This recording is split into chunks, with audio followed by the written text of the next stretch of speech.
평생을 가족을 위해, 자식을 위해 앞만 보고 숨 가쁘게 달려왔는데 문득 멈춰 서서 뒤를 돌아보니 휑한 바람 소리만 들리는 것 같지는 않습니까? 남들은 다들 편안해 보이는데 왜 내 가슴 한구석은 이토록 시리고 허전한 것일까요? 열심히 산 죄밖에 없는데 남은 것이라곤 여기저기 쑤시는 몸과 채워지지 않는 마음의 갈증뿐이라는 생각에 잠 못 이루는 밤이 찾아오기도 합니다. 그 헛헛함은 당신이 잘못 살아온 탓이 아닙니다.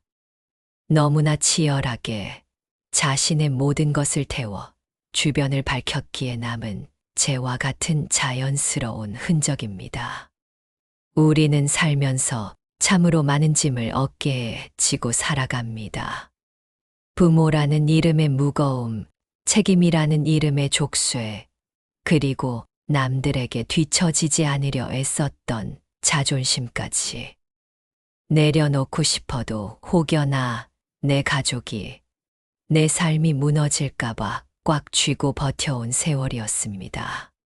겉으로는 웃고 있어도 속으로는 울음을 삼키던 날들이 얼마나 많았습니까?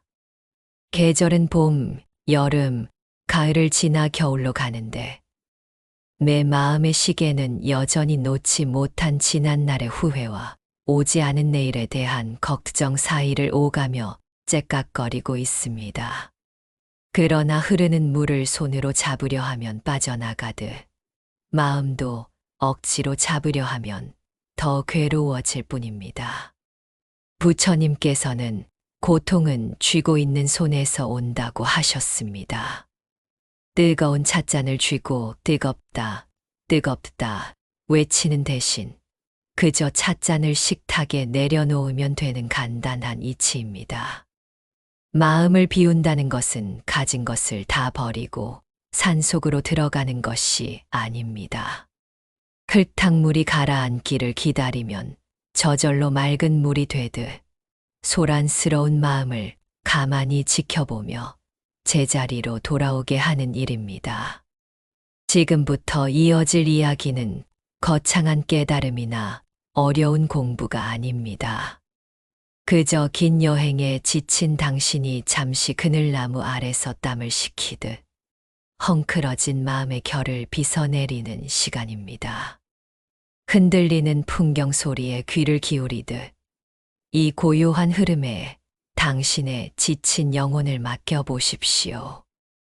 비워낸 그 자리에 비로소 평온이라는 따뜻한 볕이 들기 시작할 것입니다. 가만히 당신의 손을 들여다봅니다. 거친 비바람을 막아내느라 마디마디 굵어진 손가락, 세월의 훈장처럼 깊게 패인 주름들. 참으로 고생 많았던 손입니다. 그런데 혹시 지금 그 손에 무언가를 꽉 쥐고 계시지는 않습니까? 눈에는 보이지 않지만 마음의 눈으로 보면 우리는 밥을 먹을 때도 잠자리에 누울 때도 심지어 꿈속에서조차 주먹을 꽉 쥐고 있습니다. 그 손 안에 무엇이 들어있기에 이토록 놓지를 못하는 것일까요? 아마도 그것은 걱정이라는 이름의 돌멩이일 것입니다. 내 자식이 더 잘 살아야 하는데 하는 간절함, 그때 내가 조금 더 참았더라면 하는 후회, 남들이 나를 어떻게 볼까 하는 두려움, 이 모든 것들이 엉겨붙어 딱딱한 옹이가 되었습니다. 우리는 흔히 착각을 합니다. 내가 이 걱정의 끈을 놓아버리면 금방이라도 큰일이 날 것 같고, 내 자식이 잘못될 것 같고, 내가 쌓아온 인생이 무너질 것 같은 불안감. 그래서 손톱이 살을 파고들 만큼 아파도, 피가 통하지 않아 하얗게 질려도, 우리는 그 아픈 손을 풀지 못하고 평생을 버텨왔습니다. 그것이 사랑인 줄 알았고, 그것이 부모의 도리인 줄 알았으니까요. 하지만 가슴에 손을 얹고 조용히 물어봅니다. 그토록 치열하게 걱정하고 애태운 덕분에 마음이 평안해지셨습니까? 아니면 쥐면 쥘수록 손안에 모래가 빠져나가듯 마음은 더 공허하고 불안하기만 하셨습니까? 부처님께서는 말씀하셨습니다. 모든 괴로움은 집착에서 온다. 우리가 괴로운 이유는 상황이 나빠서가 아니라 흘러가야 할 것을 억지로 붙잡고 있기 때문인지도 모릅니다. 흐르는 물을 손으로 잡으려 하면 물은 흩어지고 맙니다. 그러나 손을 펴서 물속에 담그면 우리는 비로소 물의 시원함과 부드러움을 온전히 느낄 수 있습니다. 아주 먼 옛날 평생을 바쳐 깨달음의 산을 오르던 한 노인이 있었습니다. 그는 산 정상에 오르면 진정한 행복이 있을 거라 믿으며 젊은 시절부터 쉼 없이 산을 올랐습니다. 그런데 그의 등에는 남들이 보기에도 위태로울 만큼 거대하고 무거운 배낭이 하나 매여 있었습니다. 지나가던 사람들이 물었습니다. 어르신, 그 배낭 안에는 도대체 무엇이 들었기에 그리 힘겹게 지고 가십니까? 좀 덜어내시지요. 노인은 땀을 뻘뻘 흘리면서도 고개를 저으며 대답했습니다. 안 됩니다. 이것들은 내 인생의 보물들입니다. 이 묵직한 돌은 자식 걱정이고 저 날카로운 돌은 남편에 대한 미움이며 이 차가운 돌은 돈에 대한 집착입니다. 이것들을 지고 가야만 언젠가 산 정상에서 쓸모가 있을 것입니다. 내가 이것들을 내려놓는 순간 나는 아무것도 아닌 존재가 될까 두렵습니다. 노인은 그 무거운 짐 때문에 허리가 굽었고 무릎이 닳았으며 길가에 핀 아름다운 꽃 한 송이 제대로 구경하지 못했습니다. 오로지 짐이 떨어질까봐 전전긍긍하며 땅만 보고 걸었지요. 그러던 어느 날 험한 고개를 넘다 지친 노인은 그만 발을 헛디뎌 넘어지고 말았습니다. 그 충격으로 배낭이 터졌고 그토록 소중히 여기던 돌멩이들이 와르르 쏟아져 내렸습니다. 떼굴떼굴 굴러가는 돌멩이들을 보며 노인은 울부짖었습니다. 아이고, 내 보물들, 내 자식 걱정, 내 노후 걱정, 내 서운함들이 다 도망가는구나. 그런데 참으로 이상한 일이었습니다. 지림이 사라진 등은 깃털처럼 가벼워졌고 땅만 보느라 굽었던 허리가 펴지니 비로소 눈앞에 장엄한 붉은 노을이 보이기 시작했습니다. 그제야 노인은 깨달았습니다. 자신이 보물이라 믿고 짊어졌던 것은 그저 길가에 널린 흔하디흔한 돌멩이에 불과했다는 것을. 그 무거운 돌들이 없어도 산은 여전히 아름답고 자신은 여전히 숨 쉬고 있다는 것을 말입니다.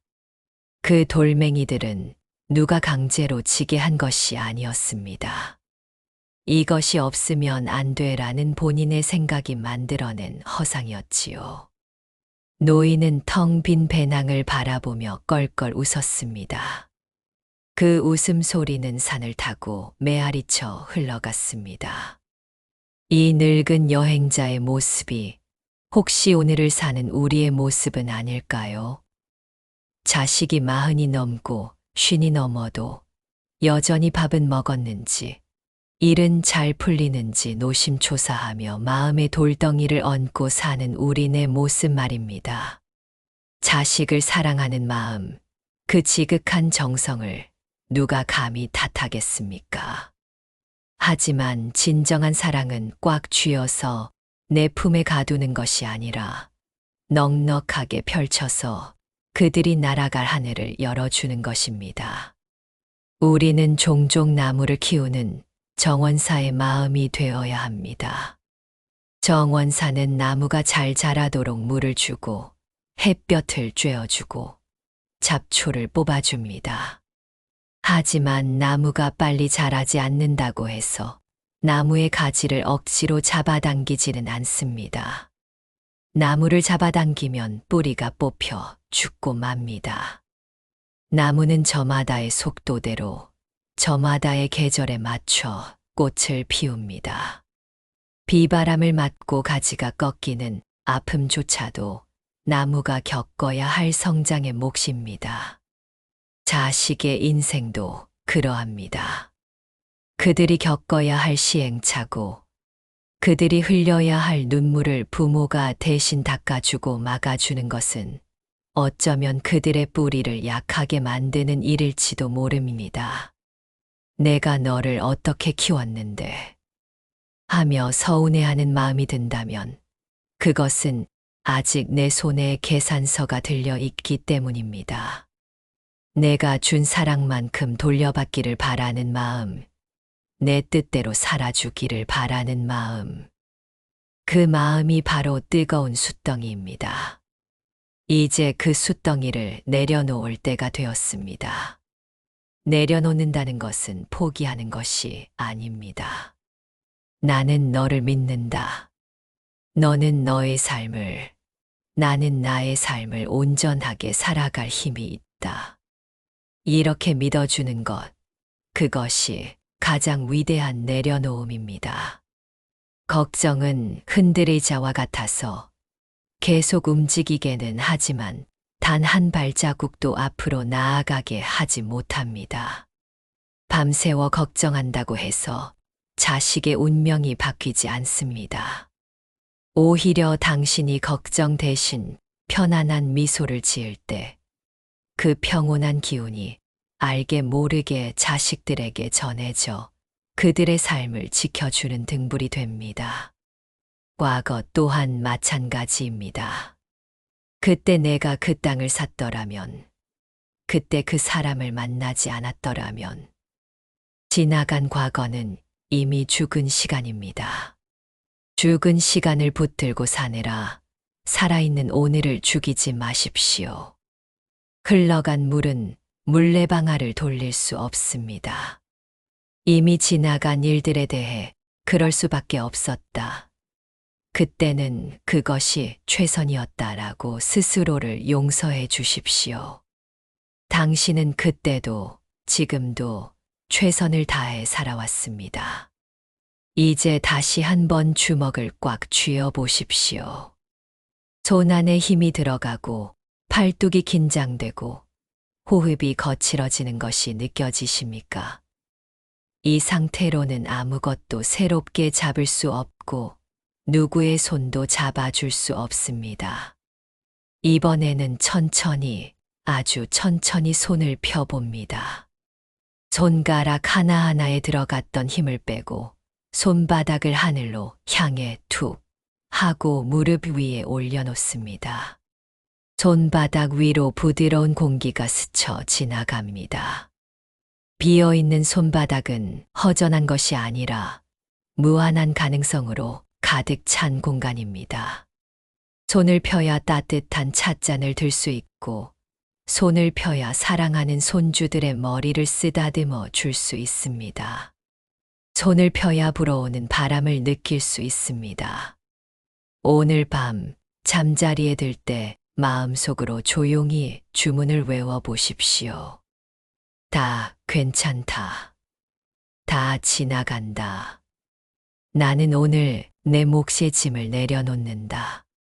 마치 외출하고 돌아와 무거운 외투를 벗어 옷걸이에 걸어두듯 당신의 모든 걱정과 집착을 방 한 구석에 벗어두고 이불 속으로 들어가십시오. 빈 손으로 왔다가 빈 손으로 가는 것이 인생이라지만 살아있는 동안 우리는 비워진 마음으로 충만함을 누릴 수 있습니다. 꽉 쥔 주먹으로는 세상을 이길 수 없지만 활짝 편 손바닥으로는 세상을 품을 수 있습니다. 지금 당신의 손은 그리고 당신의 마음은 비로소 편안해질 준비가 되었습니다. 살다 보면 참으로 많은 인연을 맺습니다. 옷깃만 스쳐도 인연이라는데 한 이불 덮고 사는 부부나 피를 나눈 형제, 평생을 함께한 친구는 얼마나 깊고 질긴 인연입니까? 그런데 아이러니하게도 우리 마음을 가장 아프게 후벼 파는 사람은 멀리 있는 남이 아니라 바로 그토록 가깝고 소중히 했던 사람들입니다. 어떻게 나한테 그럴 수 있어? 내가 너한테 어떻게 했는데? 믿었던 사람에게서 돌아온 차가운 말 한마디는 비수처럼 가슴에 꽂혀 뽑히지도 않고 녹슬어 갑니다. 세월이 지나 머리는 희끗해졌는데 10년 전, 20년 전 섭섭했던 그 기억은 어제 일처럼 생생하여 불쑥불쑥 화가 치밀어 오르기도 합니다. 남들은 이제 그만 잊어라, 너만 손해다라고 쉽게 말하지만 그게 어디 마음먹은 대로 되는 일이던가요. 잊으려 하면 할수록 억울함은 더 짙어지고 용서하려 하면 할수록 나는 피해자라는 생각에 가슴이 답답해집니다. 미워하는 마음은 마치 가시 돋친 덩굴과 같아서 품고 있으면 있을수록 내 마음의 방을 옥죄어 옵니다. 밥을 먹어도 모래알 같고 좋은 풍경을 봐도 눈에 들어오지 않습니다. 그 사람이 미워서 그 사람이 잘못되기를 바라는 마음으로 밤을 지새우지만 정작 병드는 것은 그 사람이 아니라 오롯이 나 자신입니다. 우리는 어쩌면 미움이라는 독약을 마시면서 상대방이 죽기를 기다리는 어리석음을 범하고 있는지도 모릅니다. 여기 마음에 씻을 수 없는 상처를 입고 괴로워하던 한 사람의 이야기가 있습니다. 그는 자신을 배신하고 떠난 친구 때문에 분노에 휩싸여 식음을 전폐했습니다. 복수하고 싶은 마음, 억울한 마음에 잠을 잘 수가 없어 마을에서 가장 지혜롭다는 노스님을 찾아가 하소연했습니다. 스님, 그 친구가 죽도록 밉습니다. 제 가슴에 난 이 구멍을 어찌해야 합니까? 그 친구의 이름을 종이에 써서 태워버릴까요? 아니면 돌에 새겨 저주를 퍼볼까요? 스님은 조용히 미소 지으며 그를 강가로 데리고 갔습니다. 그리고는 긴 나뭇가지 하나를 주워 건네며 말했습니다. 그 친구에 대한 미움을 표현하는 것은 좋네. 하지만 종이나 돌이 아니라 저 흐르는 강물 위에 그 친구의 이름을 적어보게나. 그리고 자네가 하고 싶은 욕설도 저주도 모두 물 위에 적어보게. 그는 의아했지만 시키는 대로 강물 위에 나뭇가지로 친구의 이름을 썼습니다. 나쁜 놈. 쓰자마자 글씨는 물살에 휩쓸려 흔적도 없이 사라졌습니다. 다시 힘주어 썼습니다. 죽도록 미운 사람. 이번에도 글씨는 쓰는 족족 형체도 없이 흩어져 하류로 흘러가 버렸습니다. 그는 울분을 토하며 소리쳤습니다. 스님, 물 위에 쓰니 아무것도 남지 않지 않습니까? 제 분노는 이렇게 선명한데 어찌 물 따위에 적으라 하십니까? 그러자 스님은 그의 어깨를 감싸며 나직이 말했습니다. 보게나. 물은 자네가 쓴 욕설을 품지 않는다네. 그저 흘려보낼 뿐이지. 자네가 돌에 그 이름을 새긴다면 그 돌을 볼 때마다 자네의 상처는 덧나고 또 덧날 것이네. 하지만 물에 새기면 물은 알았다, 알았다 하며 그 아픔을 바다로 가져가 버린다네. 자네의 마음도 이 강물과 같아야 하네. 미움이 일어나는 것은 어쩔 수 없으나 그것을 마음이라는 돌판에 새기지 말고 마음이라는 강물에 흘려보내야 하네. 그래야 자네가 사네. 그는 하염없이 흐르는 강물을 바라보았습니다. 끊임없이 밀려오고 또 밀려가는 물결. 그 위에 아무리 칼질을 해도 물은 베어지지 않고 다시 하나가 되어 흐릅니다.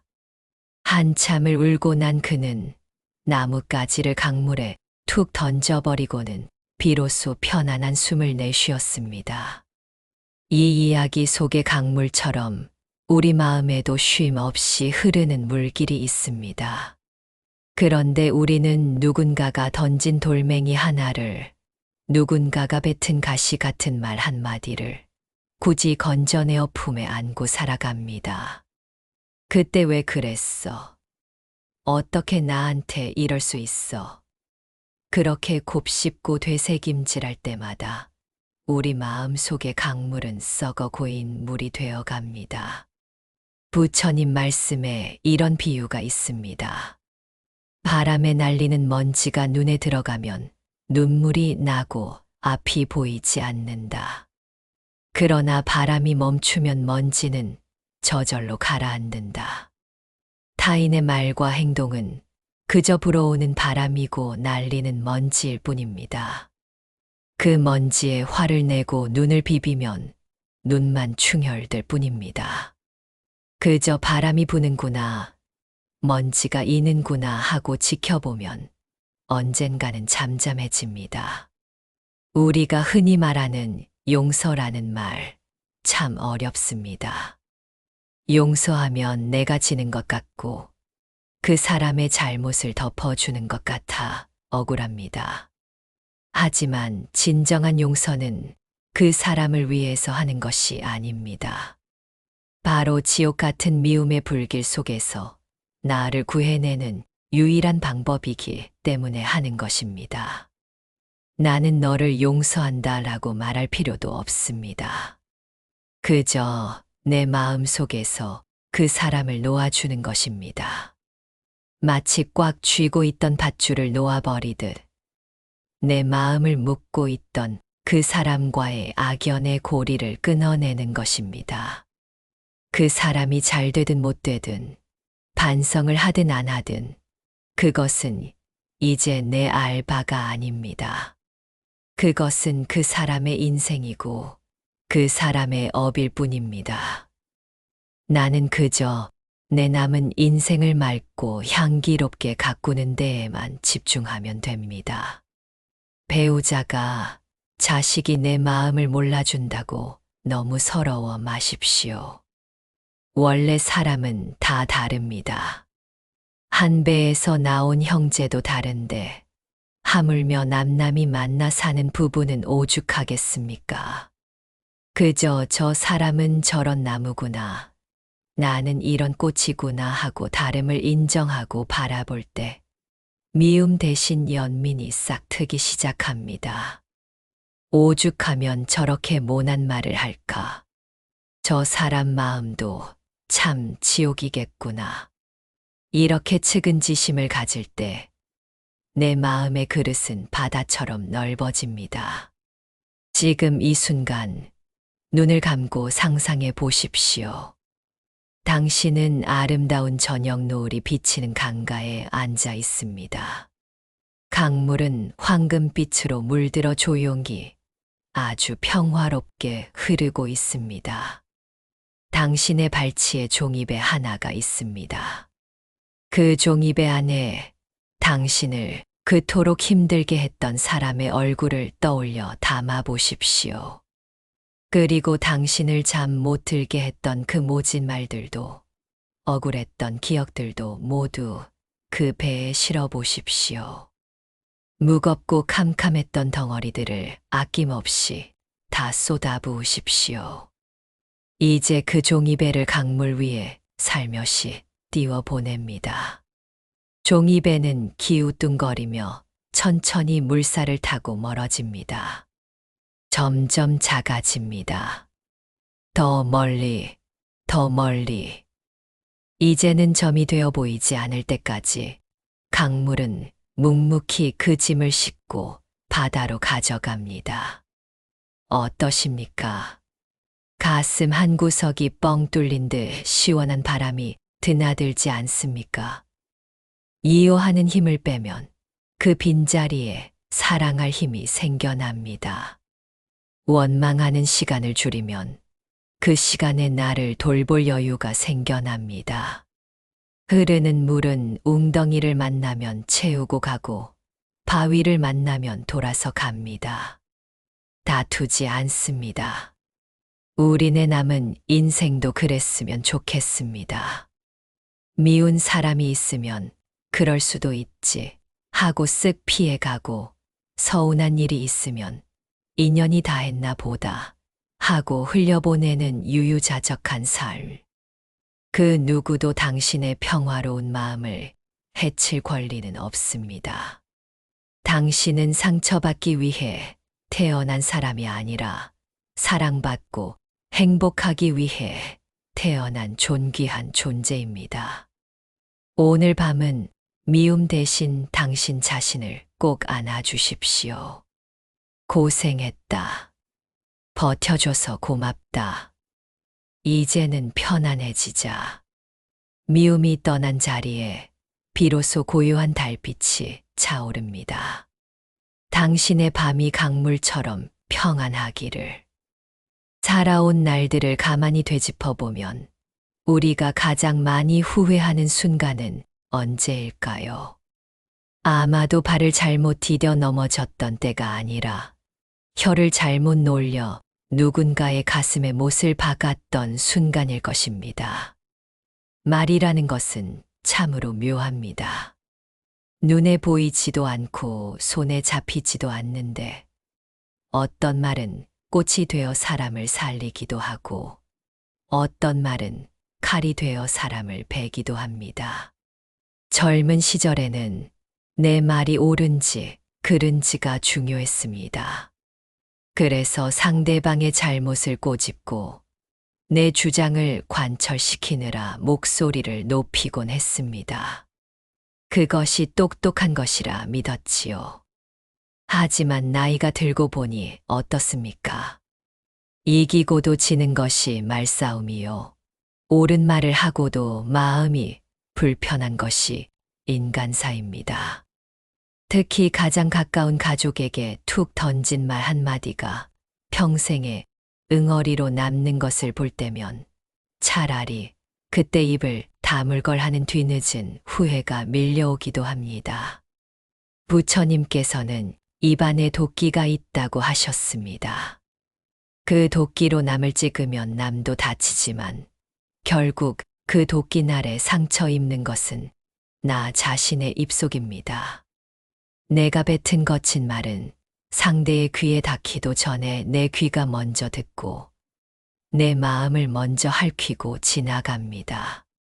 그래서 남을 욕하고 나면 속이 시원한 것이 아니라 오히려 찜찜하고 기운이 빠지는 것입니다.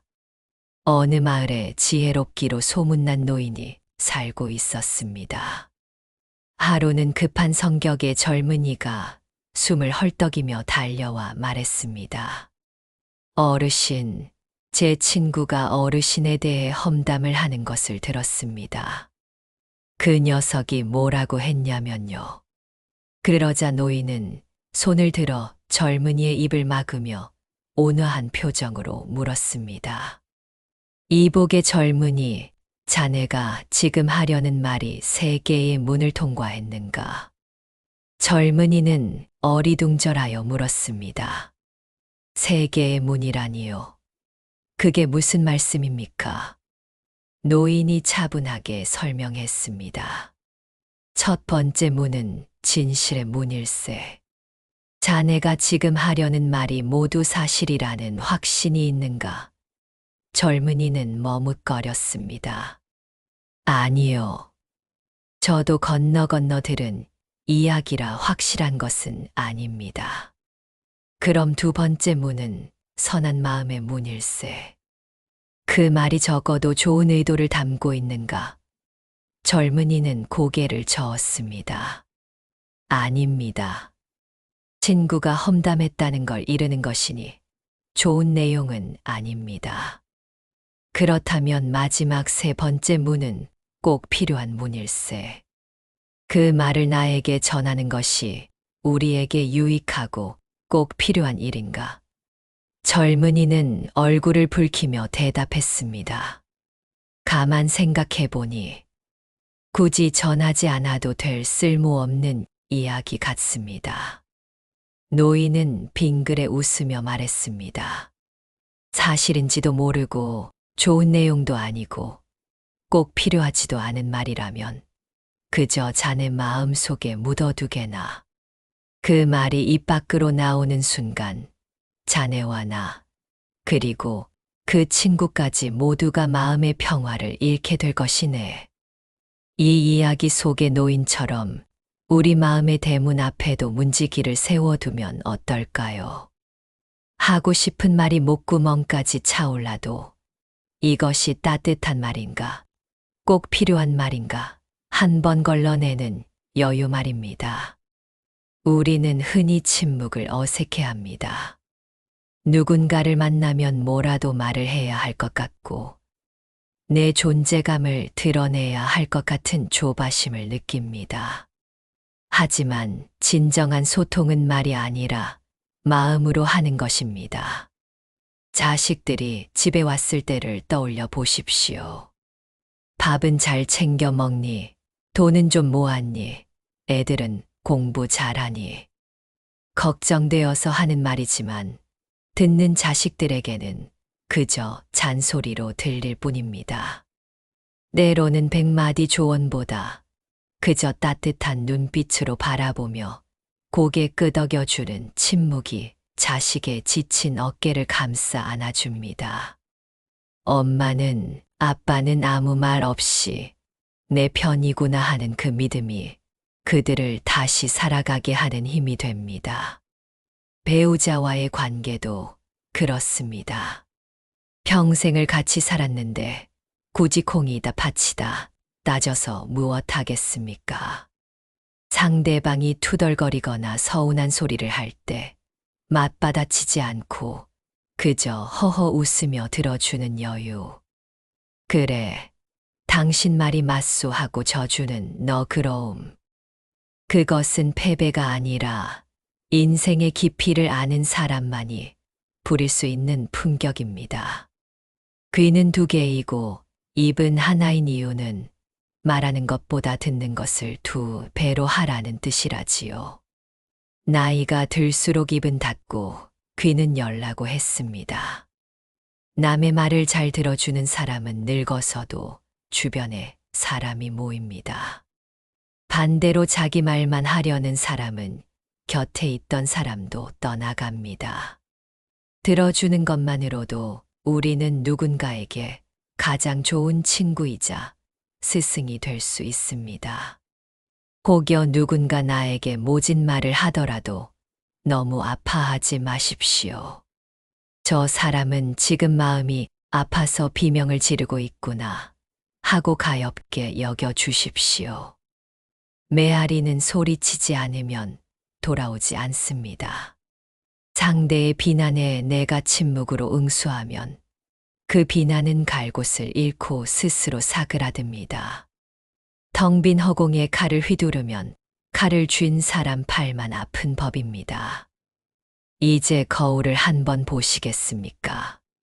당신의 인매는 어떻게 굳어져 있는지요?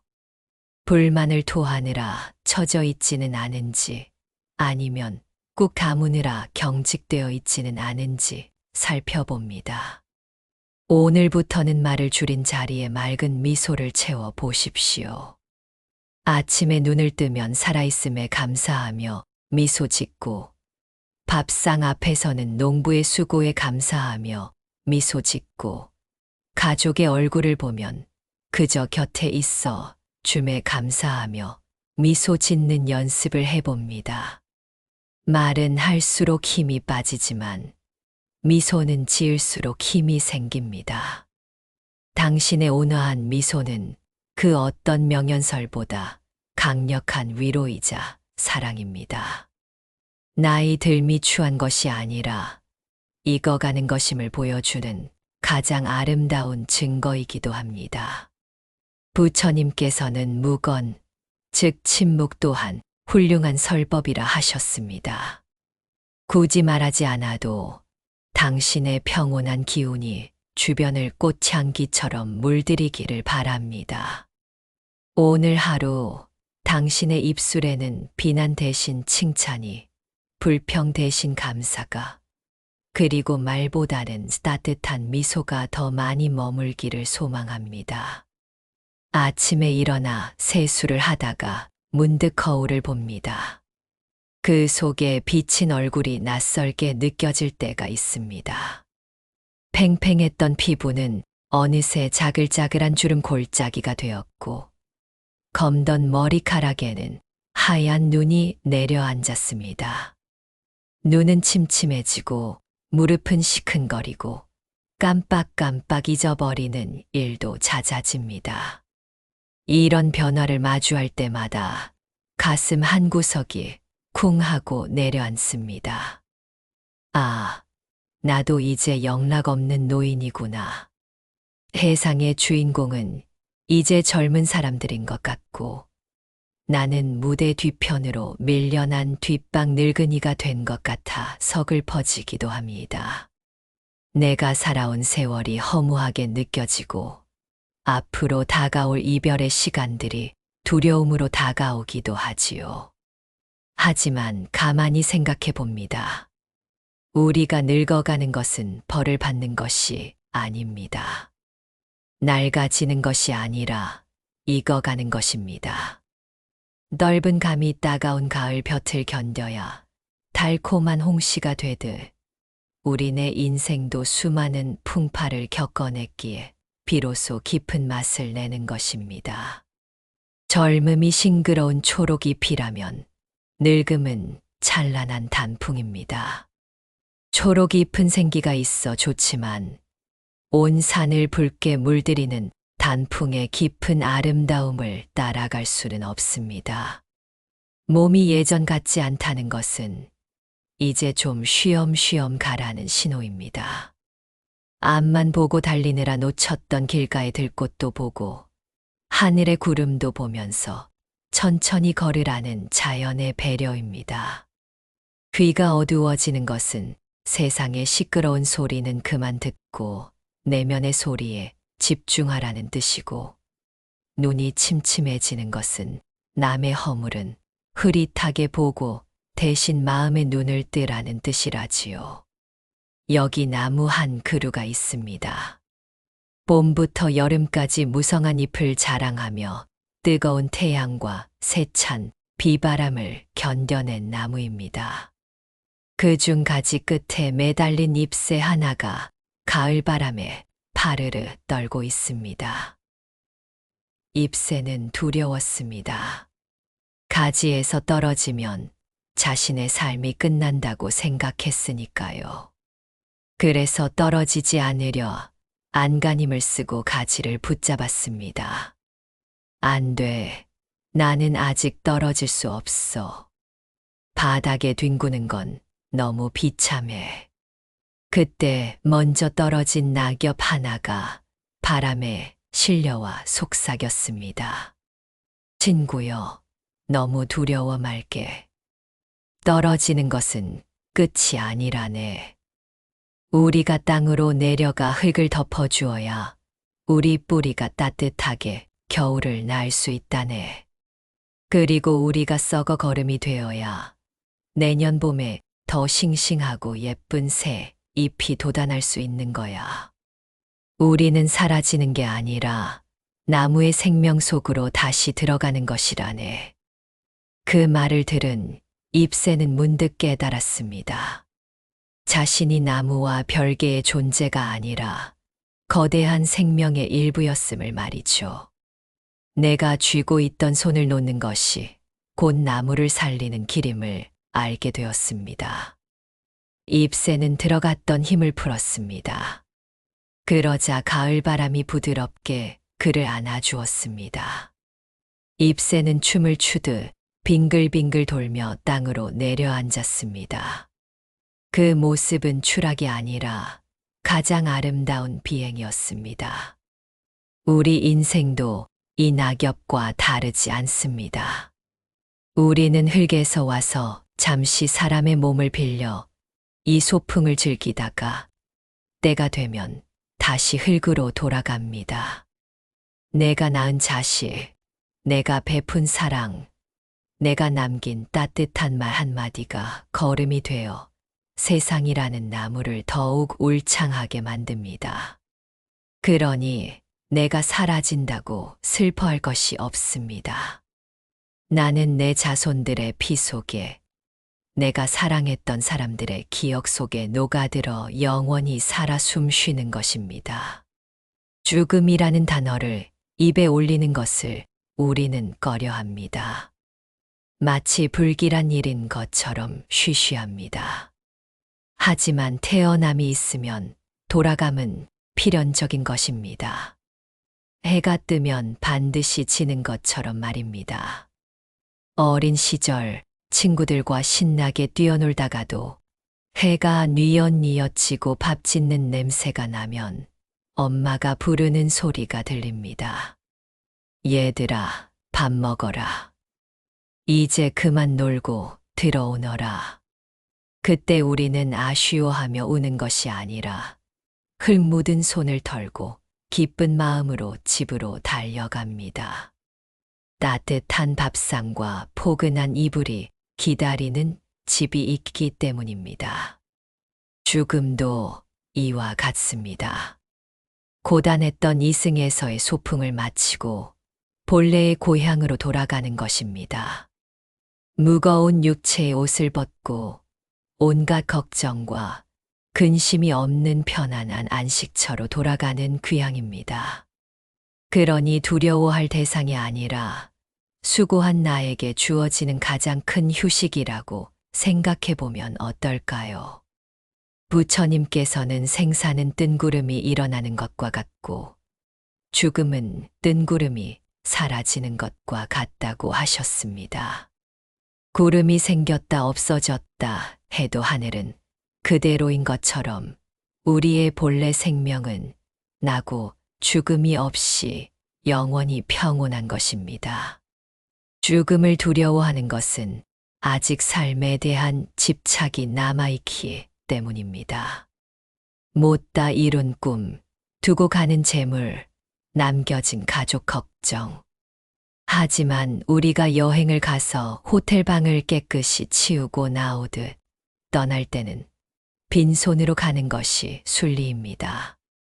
가지고 갈 수 있는 것은 오직 하나, 살면서 지은 마음의 흔적뿐입니다.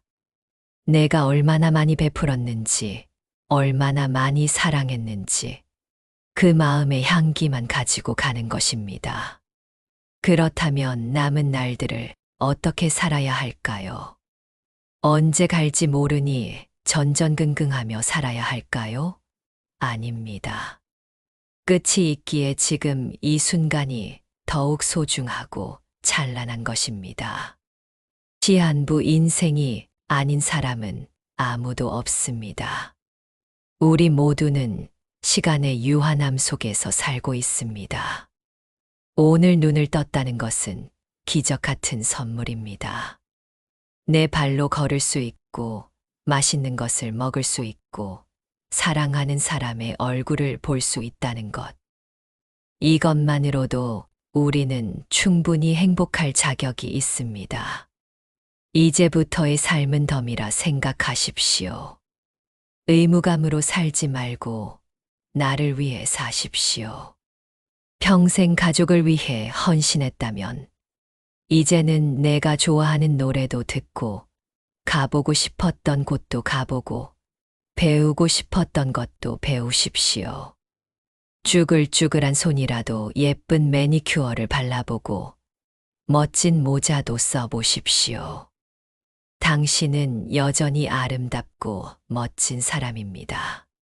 그리고 조금씩 짐을 정리하십시오. 물건도 정리하고 마음의 빚도 정리하십시오. 미운 사람에게는 마음속으로라도 용서를 구하고 고마운 사람에게는 쑥스럽더라도 고맙다, 사랑한다 말하십시오. 나중에 하겠다고 미루지 마십시오. 나중은 없을지도 모릅니다. 바로 오늘이 그 말을 하기에 가장 좋은 날입니다. 잘 물든 단풍은 봄꽃보다 아름답다고 했습니다. 당신의 인생이 저녁 노을처럼 붉고 장엄하게 타오르기를 바랍니다. 그리고 어둠이 내리면 그 누구보다 편안한 얼굴로 총총히 빛나는 별이 되기를 바랍니다. 늙음은 슬픔이 아닌 완성입니다. 당신의 그 아름다운 완성을 마음 깊이 응원합니다. 긴 이야기를 나누는 동안 찻잔의 온기가 식어가듯 뜨거웠던 마음의 열기도 조금은 가라앉았는지요. 밖에는 여전히 바람이 불고 세상은 소란스럽게 돌아가지만 적어도 지금 이 순간만큼은 당신의 내면에 고요한 호수 하나가 만들어졌기를 바랍니다. 어두운 방에 촛불 하나만 켜도 어둠이 물러가듯 잠시 머물다 간 이 평온한 마음 한 자락이 당신의 삶을 지탱하는 은은한 빛이 될 것입니다. 오늘 나눈 이야기들은 화려한 꽃다발이 아니라 흙 속에 묻힌 씨앗과 같습니다. 당장 눈앞에 큰 변화가 없더라도 실망할 것은 없습니다. 밥을 짓고 빨래를 개고 산책을 하는 사소한 일상 속에서 문득문득 그렇지. 흘러가게 두자. 하고 떠올리는 순간 그 씨앗은 싹을 틔울 것입니다. 나를 괴롭히던 미움도 놓지 못해 안달하던 욕심도 결국은 지나가는 구름임을 알아차릴 때 우리는 진정한 자유를 맛보게 됩니다. 나이 들면 낡아가는 것이 아니라 세상의 이치에 익어가는 아름다운 과정임을 잊지 마십시오. 오늘 이 시간이 당신의 메마른 마음의 단비가 되었다면 구독과 좋아요 버튼을 눌러 이 소중한 인연의 끈을 묶어 주십시오. 당신이 남겨주시는 흔적은 또 다른 치유의 이야기를 길어 올리는 마중물이 됩니다. 이제 다시 세상 속으로 돌아갈 시간입니다. 하지만 두려워하지 마십시오. 당신은 혼자가 아닙니다. 부처님의 자비로운 시선이 그리고 당신 스스로 닦아낸 맑은 마음이 그림자처럼 늘 함께할 것입니다. 오늘 밤은 머리맡에 근심 대신 감사를 두고 편안히 눈을 감으십시오. 당신의 남은 날들이 흐르는 강물처럼 유유하고 비추는 달빛처럼 은은하기를 두 손 모아 간절히 기원합니다.